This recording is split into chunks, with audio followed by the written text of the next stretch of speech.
तुलसी माता के साथ ही कार्तिक मास में सबसे ज़्यादा सुनी जाने वाली इल्ली व घुन की कहानी भी सुनिए।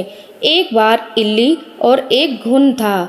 इल्ली बोली, आओ घुन, कार्तिक का स्नान करें। तो घुन कहने लगा, तू ही स्नान कर ले, मैं तो नहीं करूँगा। बाद में इल्ली तो राजा की लड़की के पल्ले से लटककर कार्तिक का स्नान कर दी, परंतु घुन ने एक दिन भी कार्तिक का स्नान नहीं किया।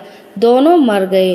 बाद में इल्ली का कार्तिक स्नान के पुण्य के कारण एक राजा के घर में जन्म हुआ और घुन उसी राजा के घर में एक गधा बन गया। राजा ने अपनी बेटी का विवाह किया।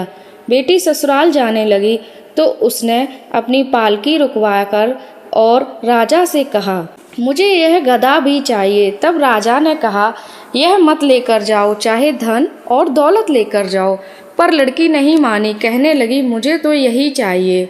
अब गधे को रथ के साथ बांध दिया गया तो गधा दौड़ने लगा। महल में पहुंचने पर गधे को महल के नीचे बांध दिया गया। जब लड़की नीचे उतरती तो गधा कहता, मुझे पानी पिला दो। तब लड़की ने कहा, मैंने तो पहले ही कहा था कार्तिक का स्नान कर ले, पर तूने नहीं किया। मैं तो बाजरा खाऊंगी और ठंडा ठंडा पानी पीऊंगी। उन दोनों को इस प्रकार बातें करते राजा ने एक दिन सुन लिया। तब राजा ने कहा, मुझे सारी बात बताओ। तब रानी यानी जो राजा की लड़की थी वह कहने लगी, अपने पति से सारी बात बताने लगी कि मैं पिछले जन्म में इल्ली थी और यह जो गधा है ना, यह घुन था। इससे मैंने कहा था कि तू भी कार्तिक का स्नान कर ले।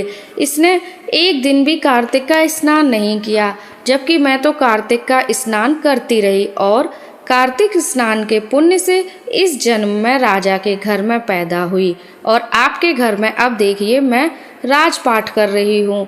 राजा ने जब बात सुनी तो राजा कहने लगा, अगर कार्तिक स्नान का इतना पुण्य है तो हम दोनों जोड़े से नहाएंगे। राजा और रानी ने फिर अत्यंत प्रसन्न मन से कार्तिक स्नान कर दान पुण्य किया और सारी नगरी में कहलवा दिया कि सब कोई कार्तिक का स्नान कर नहाया हुआ पानी इस गधे पर डालेंगे, जिससे इसे भी मोक्ष की प्राप्ति हो जाएगी।